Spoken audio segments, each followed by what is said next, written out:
할렐루야. 우리 옆에 분들에게 인사 한번 하고 말씀 나눌까요? 잘 오셨습니다.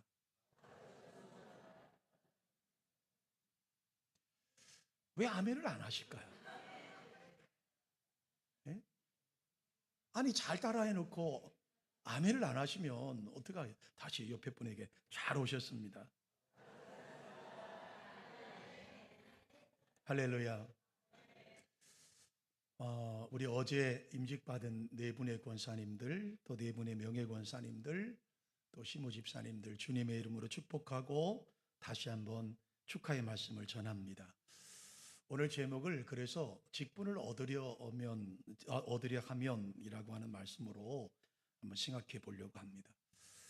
여러분, 한국교회의 선자라고 호칭받던 분이 계시죠?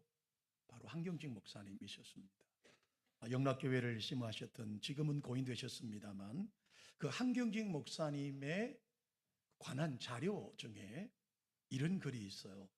한경직 목사님의 나의 목회관, 그리고 나 자신을 위한 훈수라고 하는 글이 하나, 제가 몇 개월 전에 하나 발견했는데요. 오늘 함께 나누고 싶어서 여러분에게 화면을 띄워 드리려고 그래요. 자, 한경직 목사님은 한국교회의 성자라고 호칭을 받던 분이십니다. 그만큼 감히 저와 같은 목사들은 흉내낼 수 없는 정말 존경할 만한 목사님이신데, 이 목사님이 나의 목회, 나는 목회 이렇게 했으면 좋겠다, 그리고 스스로에게 계속적으로 훈계하시는 말씀이 바로 여러분 화면에 보시는 그 내용입니다. 자, 목사는 상식 이하의 기분 나쁜 말을 들어도 말이 없어야 한다. 이게 첫 번째 목사님 스스로에게 던지는 훈계의 말씀이에요. 목사는 자기 이익을 위한 욕심을 포기해야 된다. 그 세부적인 건 뭐 사례비도 있고 판공비도 있고 여러 가지가 있는데, 어쨌든 목사는 자기 이익을 위해서 욕심을 포기해야 된다. 목사는 어떤 경우에도 흥분하거나 분노하거나 치는 설교를 하면 안 된다. 본인에게 그렇게 스스로에게 끊임없이 고백하는 메시지예요. 목사는 가슴이 썩고 심장이 썩고 입이 썩어 냄새가 나야 된다. 이게 한경직 목사님의 목회관이라는 겁니다. 다섯 번째, 목사는 교인들보다 헌금 생활에 최선을 다해야 된다 라고 말합니다. 여섯 번째, 목사는 독수리같이 비상해서는 안 된다. 다시 말하면 혼자 그렇게 잘 나가면 안 된다라고 하는 말씀을 하고 있습니다. 일곱 번째, 목사는 억울한 일을 말을 들어도 내색하지 말아야 된다. 여덟 번째, 목사는 유창한 설교보다 감동적인 설교를 해야 한다. 성도들은 유창하고 유식하고 세련된 설교보다는 진실이 담겨 있고 감동적인 설교를 듣기를 원한다. 그러므로 목사는 자기 지식 전달자가 아니라 성령의 감화와 감동의 전달자여야 한다. 따라서 삶이 뒷받침되는 설교를 할 수 있어야 한다. 그 다음에 아홉 번째, 목사는 하나님의 종이다. 고로 교인들의 눈치를 보지 말고 하나님의 눈치를 보아야 한다. 교인들의 마음에 들려고 비굴하지 말고 하나님의 마음에 들면 교인들도 따라오게 된다. 그러나 교인이 곧 하나님임을 잊지 말라. 이게 한경직 목사님께서 스스로에게 정해놨던 목회의 철학, 그리고 자신에게 던지는 훈수의 메시지예요.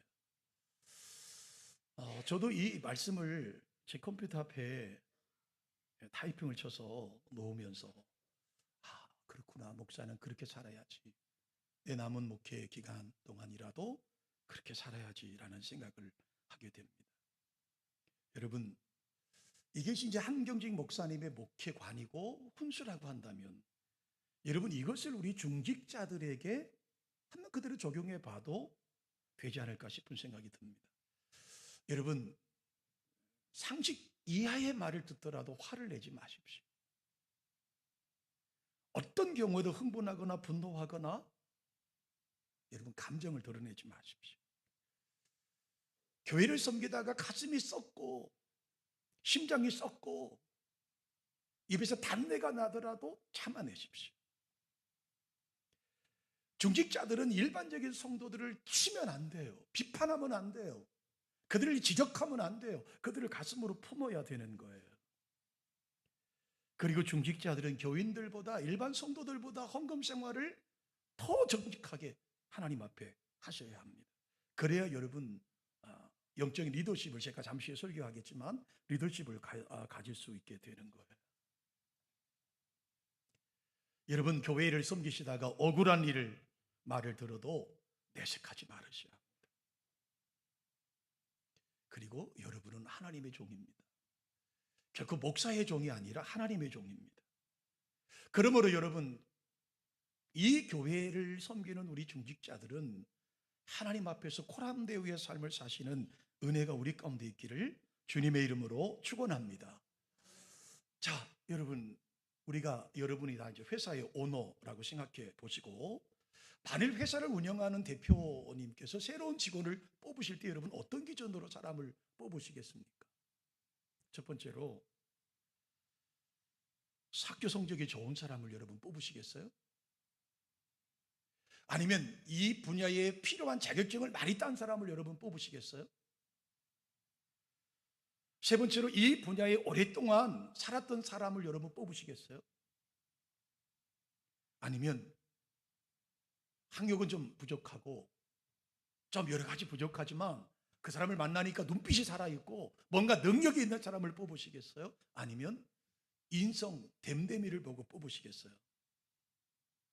아마 각자가 생각하는 부분이 다를 거라고 생각합니다.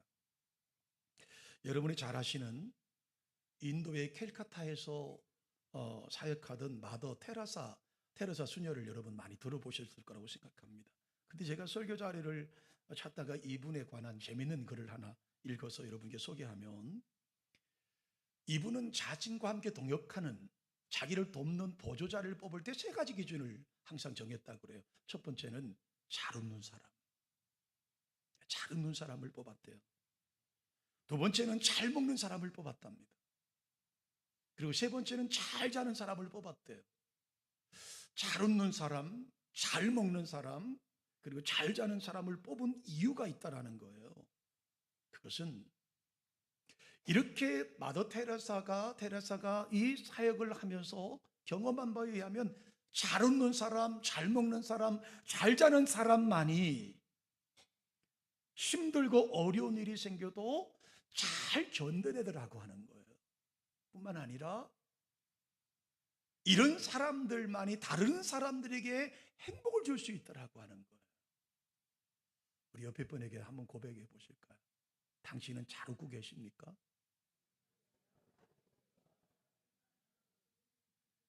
아멘을 못하는 이유가 있겠죠, 우리에게. 여러분은 잘 드시나요? 없어서 못 먹잖아요, 우리는. 여러분 어디 가서 잘 주무시나요? 이 세 가지. 저도 이 테레사 수녀의 말을 들어보니까 일리가 있어요. 일리가 있어요. 네. 여러분, 우리 드림교회 성도님들은 잘 웃는 성도가 되면 좋겠습니다. 잘 먹는 성도가 되었으면 좋겠습니다. 잘 주무시는 성도가 되지 마십시다. 네, 설교 시간에 주무시는 분들 혹시.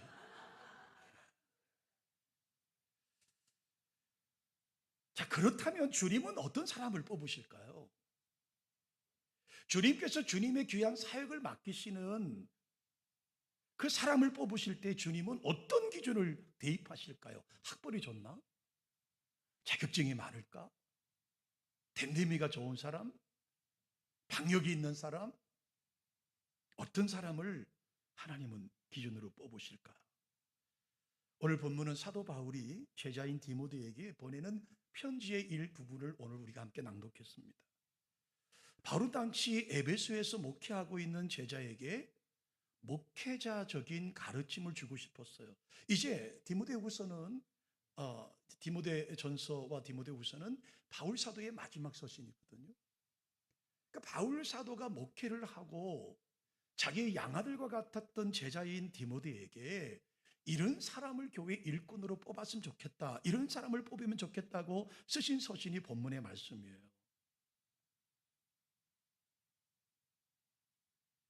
자, 오늘 본문 1절과 2절을 한번 우리 같은 목소리로 함께 읽어보실까요? 사람이 감독의 직분을 얻으려 함은 선한 일을 사모하는 것이라 함이로되 그러므로 감독은 점점점으로 연결돼요. 사람이 감독의 직분을 얻으려 함은 선한 일을 사모하는 것이라, 선한 일을 사모하는 일을 하기 위해 어떤 사람을 뽑을 것이냐. 여러분, 교회 감독이라는 말이 나와요. 오늘날도 감독이 있어요. 우리 감리교회는 감독제도가 있어요. 근데 여기서 말하는 감독이라고 하는 말은요, 아직 초대교회는 오늘날 같은 직제가 확정된 상황이 아닙니다. 목사와 장로와 어떤 이런 직분이 확정된 상태가 아니었습니다. 체계적인 직제가 정비되기 전이었다는 말이죠. 그러니까 아직도 목사라고 하는 직분과 장로라고 하는 직분이 분리되어 있지 않은 상태였습니다. 그러므로 이 감독이라고 하는 표현은 교회를 다스리는 모든 사람들이 해당되는 겁니다.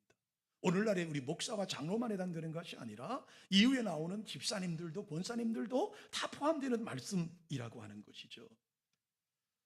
자, 대체로 초대교회의 역사를 살펴보면 연륜을 갖추거나 신앙적인 모범이 되는 사람들을 훈련시켜서 교회의 일꾼으로 삼았습니다. 그리고 그들에게 교회 행정과 그리고 그들에게 교회의 교인들을 가리키는 교육과 모든 것을 다 위임을 해 주었습니다. 그러므로 여러분, 여기서 나오는 감독이라는 말은 저는 오늘 통칠적으로 우리 모든 성도들, 특히 교회를 이끌어가는 중직자들이 해당된다고 저는 생각이 들어요. 어쨌든 이게 중차대한 한 교회를 맡기는 감독들은 어떤 사람을 뽑아야 되느냐, 이것이 바울 사도가 디모데에게 말씀하고 있는 선발 기준이라고 하는 것이죠.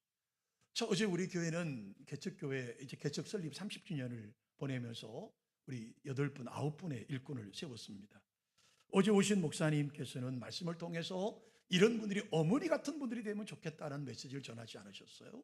여러분, 어머니가 어떤 분이신가요? 어머니는요, 모든 것을 품는 분이에요. 어머니는요, 모든 것을 담는 분이에요. 어머니는 절대로 악한 말을 하지 않습니다.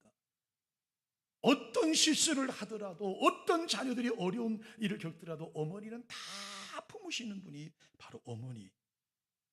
그래서 아마 어제 오셨던 목사님은 우리 교회 일꾼들이 어머니 같은 분들이 되셨으면 좋겠다라는 말씀으로 전해주신 거라고 생각이 들어요. 자, 그러면 목사나 장로나 시무 집사님들이나 권사님들, 교회 중직자들은 어떤 사람을 뽑아야 되느냐? 바울 사도가 디모데에게 하시는 말씀을 첫 번째는 6절의 말씀을 볼까요? 자, 6절 있습니다. 시작. 새로 입교한 자도 말지니 교만하여져서 마귀를 정죄하는 그 정죄에 빠질까 함이요 라고 말합니다. 자, 신앙적인 경륜이 깊지 않은 사람을 감독에 세우면 교만함으로 때문에 넘어질 것 같으니까 새로 들어온 사람은 세우지 말아라 라는 말씀이에요. 이 말씀을 가만히 생각해 보면 첫 번째로 바울 사도가 교회에 필요한 일꾼의 덕목을 첫 번째로 뭐라고 지정하냐면 영적인 리더십을 가진 사람을 세우라는 겁니다. 그 영적인 리더십이 뭘까요? 한마디로 말하면 영적인 영향력을 발휘할 수 있는 사람을 뽑으라는 겁니다.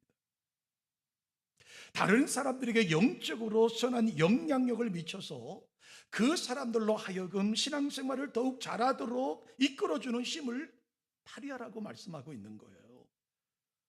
여러분, 그래서 이 영적인 리더십을 가진 사람 내 주변에 많은 사람이 그를 보면서 따라가도록 만들어 달라고 하는 겁니다. 여러분, 구약 성경에 대표적인 사람이 나옵니다. 사무엘상 22장을 보면 여기 1절로 2절 우리 한번 같이 말씀 보실까요?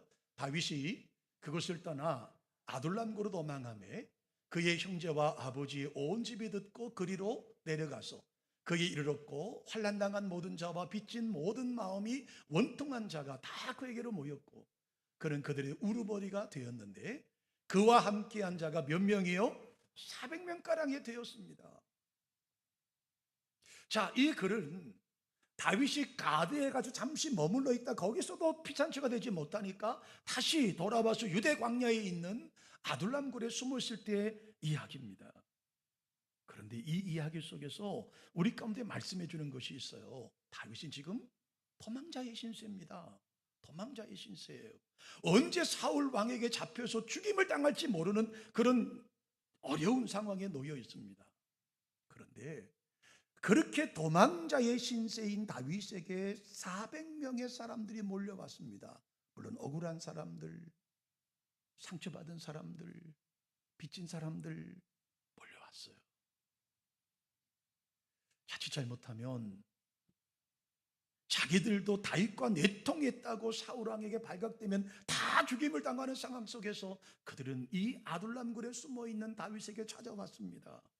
여러분, 사무엘상 22장 17절로 19절의 말씀에 보면 실제로 그런 일이 있었죠. 높 땅에 있는 제사장들이 빈곤에 처해 있고 배고픔에 빠져 있는 다윗에게 성소에 있던 떡을 나눠줬습니다. 진설병을. 이것 때문에 여러분, 사울 왕에게 850명의 제사장들이 다 죽임을 당합니다.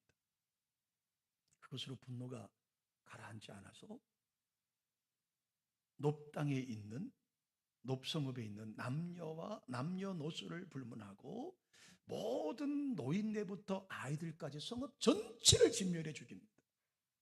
이유는 하나입니다. 다윗에게 떡을 주었다는 그 이유 하나입니다. 그런 상황 속에서 400여 명이 다윗에게 몰려왔습니다. 자, 반대로 사울왕 주변에는 사람들이 떠나갑니다. 사울은 왕입니다. 권력이 있습니다. 여러분, 권력이 있는 곳에 늘 사람이 모이게 되어 있지 않습니까? 왜요? 부스럭이라도 얻고 싶은 심정이 있지 않았겠습니까? 그런데 사울 주변에는 사람들이 썰물 빠지듯이 썰물처럼 빠져나가 버리고 말았습니다. 여러분, 사무엘상 22장 8절을 한번 보십시오. 말씀에 보면 이렇게 말합니다. 자, 함께 읽어보실까요? 너희가 다 공모하여 나를 대적하며 내 아들이 이새의 아들과 맹약하였으되 내게 고발하는 자가 하나도 없고 나를 위하여 슬퍼하거나 내 아들이 내 신하를 선동하여 오늘이라도 매복하였다가 나를 치려는 것을 내게 알리는 자가 어떻게 해요? 하나도 없다, 이렇게 말합니다. 이게 사울의 이야기입니다. 여러분, 실제로 사울 주변에 에돔 사람 도맥이라는 사람은 있습니다만, 그러나 이 한 말씀을 비춰보면 그에게 겉에 가는 사람이 아무도 없습니다. 왕이고 권력이 있음에도 불구하고 아무에게도 사울에게 가지 않았어요. 이유가 있습니다. 왜 다윗에게는 사람이 몰려왔고 사울왕은 떠날까요? 다윗은 도망자의 신세고 어디 잡혀 죽을지 모르는 상황임에도 불구하고 사람들이 왜 그에게 몰려갔을까요? 그것은 사울왕은 하나님 앞에 기도하는 법을 잃어버리고 말았습니다. 기도하지 않았습니다. 다윗은 늘상 기도의 삶을 살았습니다. 하나님이 세우신 왕인 사울은 하나님 말씀을 따르지 않았음에도 불구하고 다윗은 늘 곤고한 상황에 처했음에도 불구하고 말씀을 지키려고 몸부림을 쳤습니다. 이것을 사람들이 본 거예요. 이것을 사람들이 본 거예요. 사울은 왕이었고 권력이 있지만 그는 하나님 말씀대로 따르지 않았고 기도하지 않은 것을 본 거예요. 그리고 다윗은 비록 도망자의 신세가 되고 곤고한 신세가 되고 먹을 것이 없는 신세가 되었지만 그는 늘 기도하는 사람, 말씀대로 살아가려고 몸부림치는 사람이라는 사실을 알게 된 거예요. 그래서 사람들이 몰려가기 시작한 거예요. 이것을 오늘 성경 말씀으로 풀어보면 다윗에게 영적인 리더십이 있었더라고 하는 겁니다. 우리 교회 지휘하는 이성화 집사님의 외삼촌이 저하고 같은 학교 동기입니다. 그 친구는 신학을 졸업했는데 목사가 되는 것보다 평신도로 하나님을 섬기겠다고 그리고 지금 장로님으로 한 교회를 아주 아름답게 섬깁니다. 저보다 나이가 많이 어리지만 저는 늘 그 친구를 만날 때마다 참 많은 것을 제가 배워요. 그 친구 장로님께서 저에게 하신 말씀이 있어요. 저는 그게 아주 생명처럼 여겨요. 그 말씀이 참 많은 것을 제가 배우게 되는데 그 중에 한 말이 있어요. 한 번은 저희 교회를 찾아오셔 제 사무실에서 한잔하면서 말씀 나누는데 저에게 이렇게 말해요. 목사님, 교인들은요, 우리 교회 목사님이 교회를 얼마나 사랑하고 교인들을 얼마나 사랑하는지를 정확히 압니다. 그런데 자기가 볼 땐 목사님은 모르시는 것 같아요.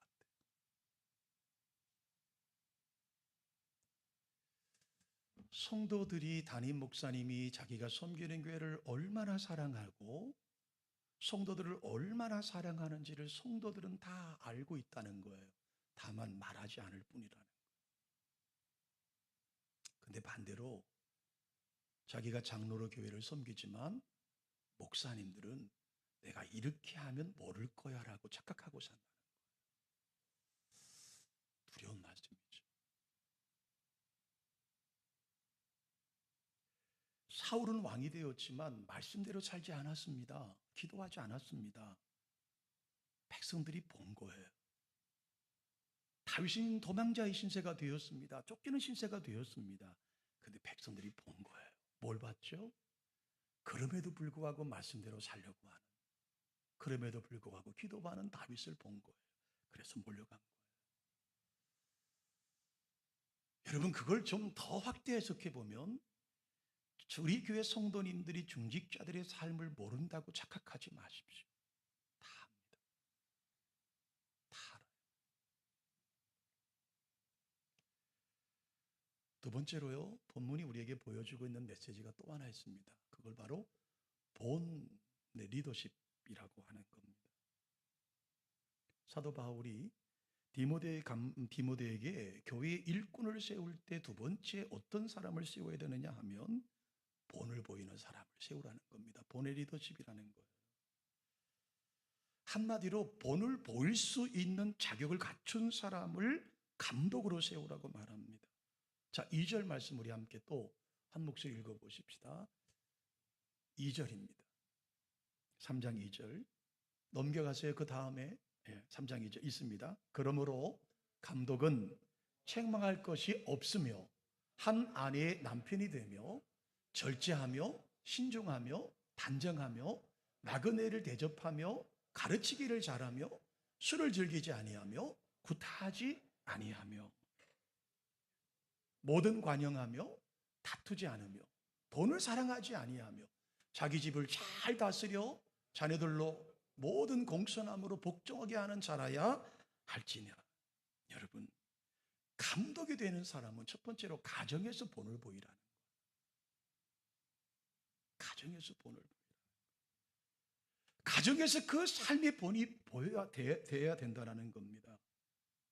그리고 그 사역의 현장에서 본을 보이라고, 보이는 사람을 일꾼으로 뽑으라고 말씀하고 있어요. 이렇게 본이 되는 사람을 감독으로 세울 때 교인들은 그 사람의 본을 보고 올바른 믿음으로 자라날 수 있다라고 하는 거예요. 이것을 본의 리더십이라고 말씀하고 있어요. 여러분, 사실 일반적으로 지도자가 되면요, 지도자의 권리를 주장하려고 합니다. 그래서 사람들의 구설수에 오르내리기 쉬울 수밖에 없습니다. 사람들이 지도자가 되면 자리가 주는 권력을 과시하고 싶은 유혹이 있을 수밖에 없어요. 그래서 사람은 변질되기 쉽습니다. 그런데 여러분, 성경은요 그렇게 말하지 않아요. 그럴 때일수록 더 본이 보이라고 말씀하고 있어요. 바울 사도는 고린도 교회에 편지를 보내면서 고린도서 4장 16절에 고린도 교회 성도들이 이렇게 말씀하고 있습니다. 그러므로 내가 너희에게 권하노니 너희는 나를 본받는 자가 되었으면 좋겠다. 나를 본받는 자가 되었으면 좋겠다. 여러분, 저도 이렇게 이 설교를 준비하면서 여러분 앞에 이렇게 자신 있게 말할 수 있는 부끄러운 목사일 수밖에 없지만 이렇게 살려고 노력을 하고 있습니다. 마지막 세 번째로요, 자, 첫 번째, 영적 리더십을 가진 사람을 감독으로 세워라. 본을 보이는 사람, 리더십을 가지고 있는 사람을 감독으로 세워라. 마지막 세 번째로 공적인 리더십을 가진 사람을 세우라고 말합니다. 사도 바울이 디모데에게 감독의 선발 기준으로 제시한 세 번째 기준점은 공적인 리더십이에요.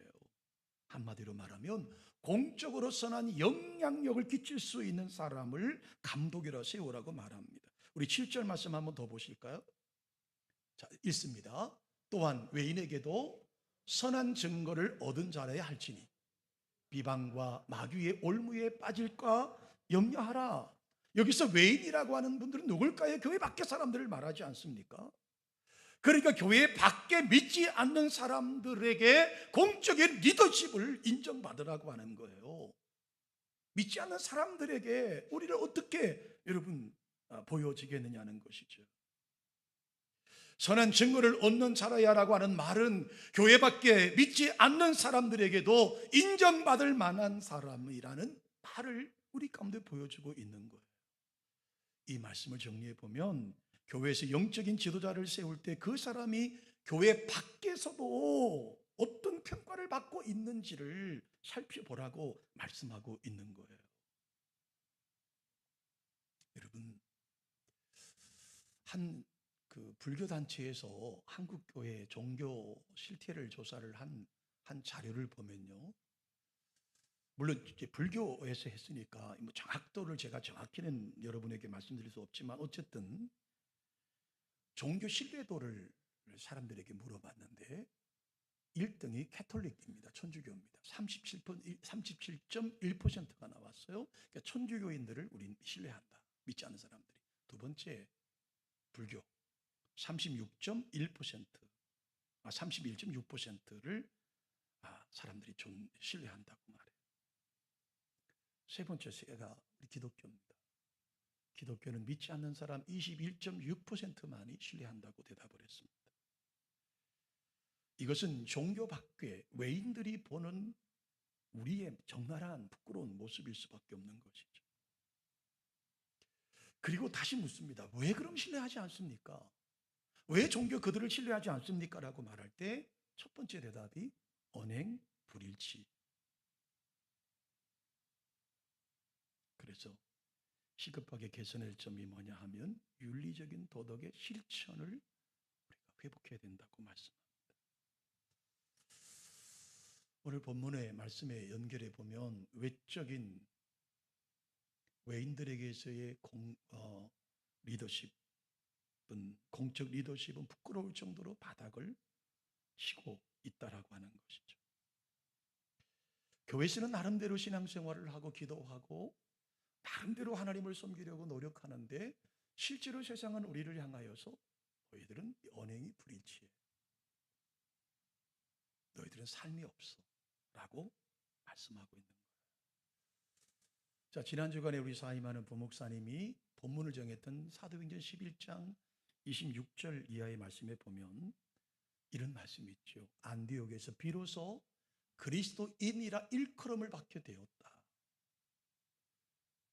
안디옥 교회의 성도들을 가리켜서 안디옥 교회 외부에 있는 사람들이 그들을 향해 뭐라고 말하느냐 하면 그리스도인이라는 말은 그리스도를 잘 닮은 사람들, 그리스도를 따르는 사람들.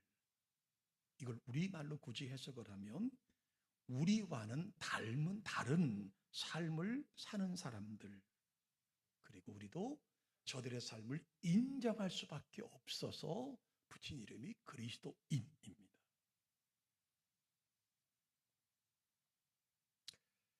자, 이 말씀을 오늘 제가 준비하면서 1차적인 것은 저에게 적용을 해보고 2차적인 것은 우리 중직자들에게 이 말씀을 적용해보고 3차적으로 우리 전체 성도들에게 적용해 보려고 합니다. 자, 우리에겐 여러분 영적인 리더십이 있습니까? 우리에게 와서 성도들이 위로를 받고 용기를 내고 힘을 얻나요? 그렇다면 여러분은 감독의 자격이 있는 분들입니다.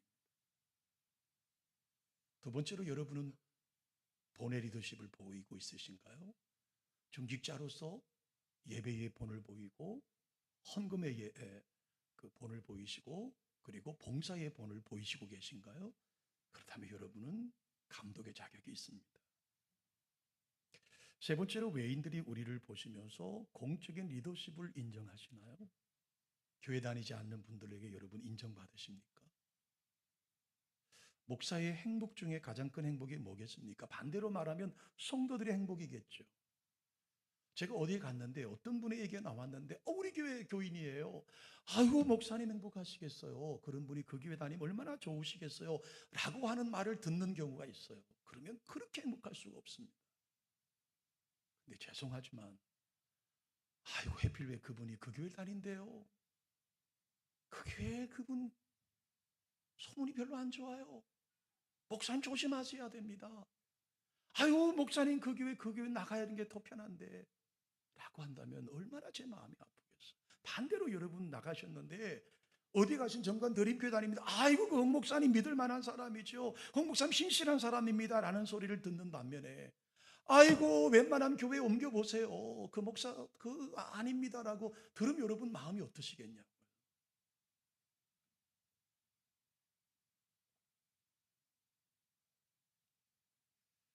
우리 심각하게 한번 생각해 보셔야 돼요. 이게 이 성경의 말씀이 감독, 오늘날로 말하면 장로와 목사에게만 해당되는 말씀이다? 아닙니다. 이건 초대교회가 다 가지고 있는 기본적인 리더십이에요. 우리 사랑하는 드림가족 여러분, 특별히 우리 중직자 여러분, 영적인 리더십을 간직하시기를 주님의 이름으로 축원합니다. 성도들이 여러분 보면서 위로를 받으셔야 돼요.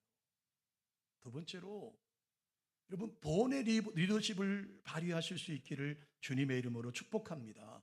여러분이 본을 보이셔야 되는 겁니다. 여러분 교회는요 이상하게 룰이 하나 정해져 있어요. 누가 정한 것도 아닌데요, 전도하는 사람을 그대로 담는 룰이 있습니다.